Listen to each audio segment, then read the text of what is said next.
It's the 25th of November 2025 and I'm here in Abu Dhabi in the UAE. Today I'm taking an Etihad flight to Amsterdam on board of the Airbus A350-1000 in business class. Etihad has expanded rapidly in the past few years, and it's safe to say that Etihad has a good reputation. But how good is that business class? Thank you so much for joining in, and let's begin the video.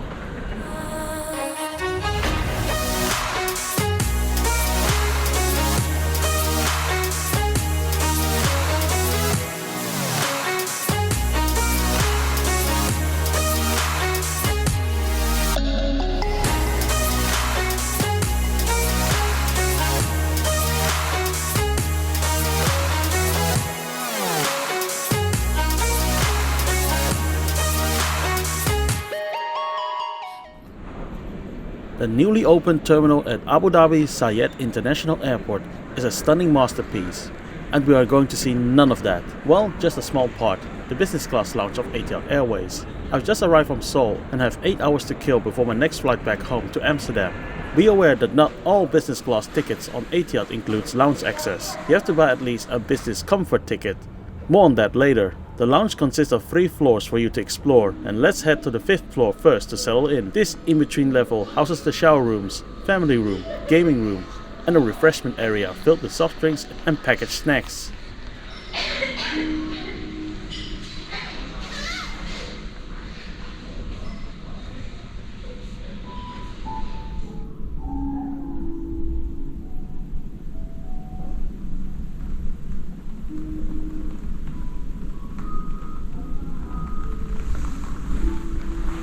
Got myself a can of Coke, together with butter sea salt popcorn and caramel popcorn, both tasting great and of high quality.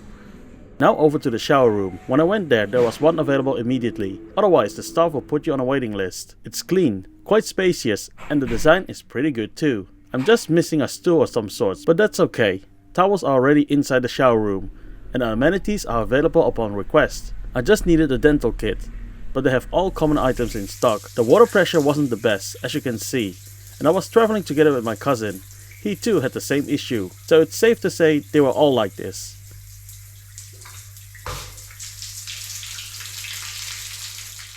The bigger shower head at the ceiling was slightly better, but everything worked out in the end. Water temperature was fine, but it took some time to adjust to the right warmth. For some flights you can board directly from the lounge. This is most often for the Airbus A380 flights. Now let's go to the top floor, the 6th level, to get some proper breakfast. There's a buffet on the 3rd floor as well as on the 6th floor. The difference is that the top one has also an elaborate bar featuring a wide selection of drinks, and the buffet on the 3rd floor has more live cooking stations. But I have the impression that the buffet food offering is largely the same.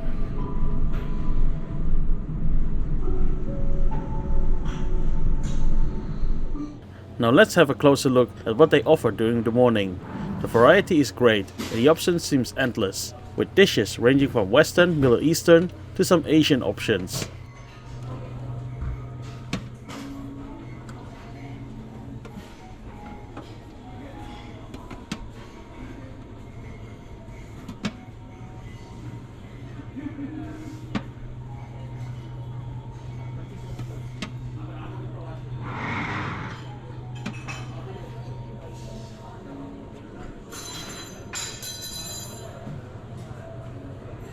I've got myself some hash browns, noodles, mushrooms, chicken sausage, minced lamb and paratha bread. For drink, a fancy looking butterfly effect, one of the lime lemonade flavored mocktails. Overall the quality was good for buffet food, the flavors right, the texture good, and nothing too soggy or dried out. If you think that was about it, oh no, we continue our food adventure on the 3rd floor of the lounge, where the main dining hall is. Here I had the sausage and mushrooms again, but this time with a made-to-order omelette, which was lovely. Then I tried the other live cooking station, serving dosa. This was nice and crispy, and I like the intense flavor of the condiments. On the same floor you can also find the spa, but we aren't interested in that, because it is back to the buffet for lunchtime. Right side we have saffron rice with steamed veggies, tandoori chicken and pad thai, and on the left some lovely desserts. I love that the dessert items weren't too sweet. And will this conclude my meal? Oh no, during lunch there's a live cooking station for pasta as well. And of course, I have to try it. I had the Alfredo pasta, which was way too creamy, making it taste very mild. So yeah, go for the tomato sauce one instead. It's almost time for boarding, so let's head to our gate, C37. Now let's talk about my fare. For this trip, I paid €1,480.67 return from Amsterdam to Seoul via Abu Dhabi with the outbound trip in economy class and the return trip in business class. The fare for business was just €1,058, and that's a good deal, especially including lounge access. Be aware that you have to buy the business comfort fare to enjoy the lounge. Waiting at our gate is the Airbus A350-1000. It's my favorite aircraft type for long-haul trips, and I'm excited to try out the business class cabin.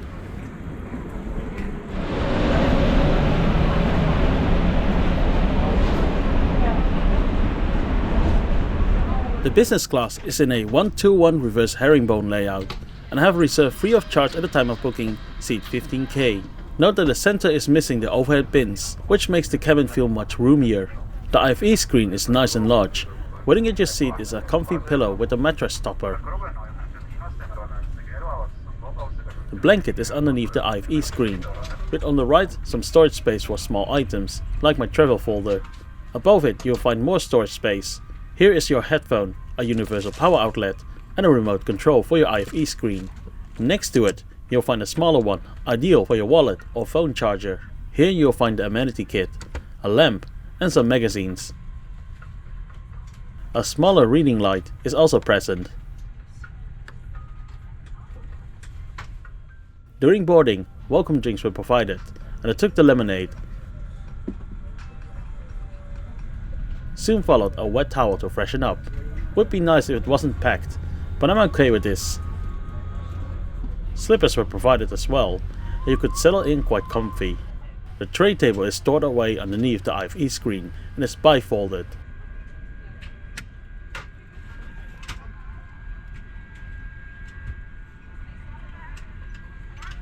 Once pulled out and fully opened, it felt very sturdy.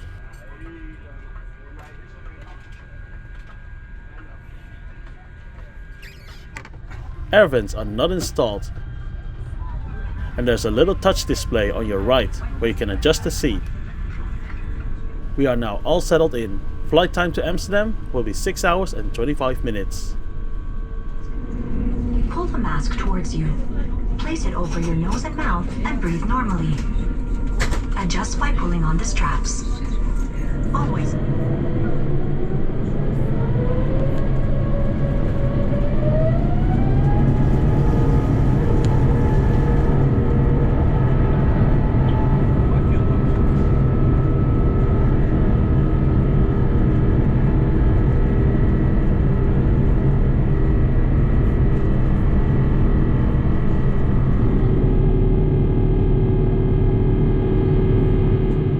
During boarding, the crew handed out menu cards and took our orders for lunch. Etihad has a dine on demand concept, which means you can order anything from the menu whenever you want. In practice, they will serve the a la carte menu after takeoff, and after that you can order food from the all day menu. I asked if it was possible to have a warm snack after takeoff and a la carte dining just before landing, which the crew agreed on. Once the seatbelt sign goes off, you can close the door for extra privacy. The armrest on your left can be adjusted up and down.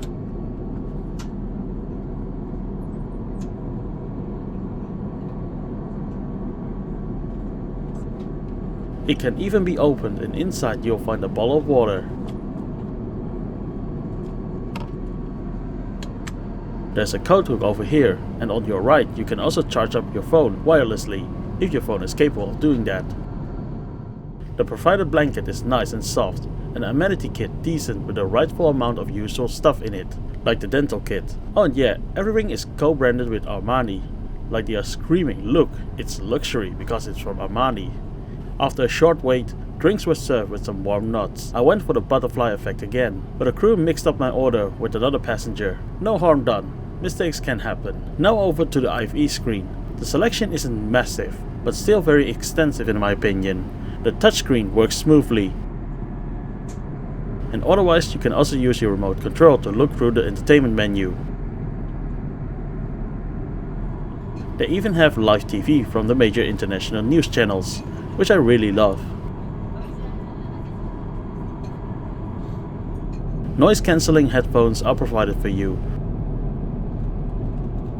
Or you can connect your own earphones via Bluetooth.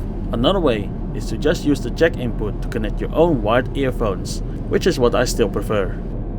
Next up is the Wi-Fi menu. For free messaging, you have to be a member of Etihad Guest, their frequent flyer program. Otherwise it will cost you $3 US. Surfing the web with less limitation costs you a mere $10 US. For lunch I ordered a chicken quesadilla with Arabic baklava as a dessert and Coke for drink. It looked quite nice and had a good amount of cheesy flavoring and tender chicken. Even the tortilla was crunchy on one side and moist and soft on the other side. I was afraid that it would be rock hard and chewy, but they pleasantly surprised me. I love the baklava being not too sweet, saving me a treatment at the dentist, and I rounded the meal up with a glass of ginger ale. Overall, the quality of the food is very decent, but the crew seemed so stressed somehow and kept a very high pace during the service. Yet I still had to wait very long whenever I wanted a drink refill, while passengers having wine were refilled more often. With the sun already setting, let's head to the lavatory. It had a nice scan and felt very clean and looked after. The toilet paper is folded in a triangle. And you will find some Spa branded hand cream, lotion and soap. There's also a magnifying mirror installed here, which is something I will always appreciate. Back to my seat, and let me show you all the modes. Here is the upright position, then the angled one with the mattress topper, and the last one in fully flat mode with the mattress topper. Since this is a daytime flight, I only napped around 3 hours, but it was a good nap for sure. With 1 hour and 30 minutes to go, the crew took my a la carte order for dinner. I was informed that the beef wasn't available anymore, so I went for the chicken biryani as a main. As a starter, I've chosen the Arabic mesa, and boy, this looks like a feast with so much to sample. It came together with assorted breads, butter, a side salad with balsamico and olive oil. For drink, I went for the lemon iced tea. The dish looked appetizing, with each individual bite full of natural flavors. After quite some waiting, my main dish chicken biryani followed, and with that also a glass of Coke. The biryani was amazing, with the right amount of spices and very tender chicken. The rice also had the right texture to fully enjoy it, and it is a well executed meal. Would love to have a bigger portion. My cousin had the beef. He said the taste was good, but tough to eat. Yeah, beef is kinda a gamble water for the aircraft, so I'm glad I had the chicken in the end. Then followed the dessert, which I went for the blueberry cake. Again, very appealing to the eye, but also to my taste buds. Again, the crew seemed to be stressed somehow, and it always took some time for the drink orders to come, but the quality of the food was great. Service ended with a final round of drinks provided, where I went for a Coke again, and then they gave us another of those packed wet towels. Now over to the conclusion. Etihad Airways does most of the things right, offering a decent business class experience. The lounge, ground experience, the seat, cleanliness on board, the food and entertainment were all superb. Just some remarks for the crew. They weren't rude or anything. It's just that service was slow, but you somehow saw them rushing to do stuff and were stressed. At least that's my impression. Again, no rude stuff here. They were working hard and smiling all the time, but it just left me wondering what made them like feeling racing against the clock. All the other aspects of my flight were good, and therefore I'm confident to fly them again and hope for a more relaxed crew the next time.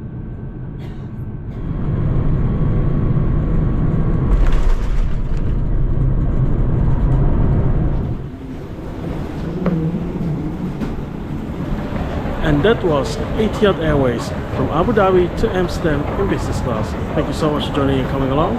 Take care, and we'll see each other in the next video.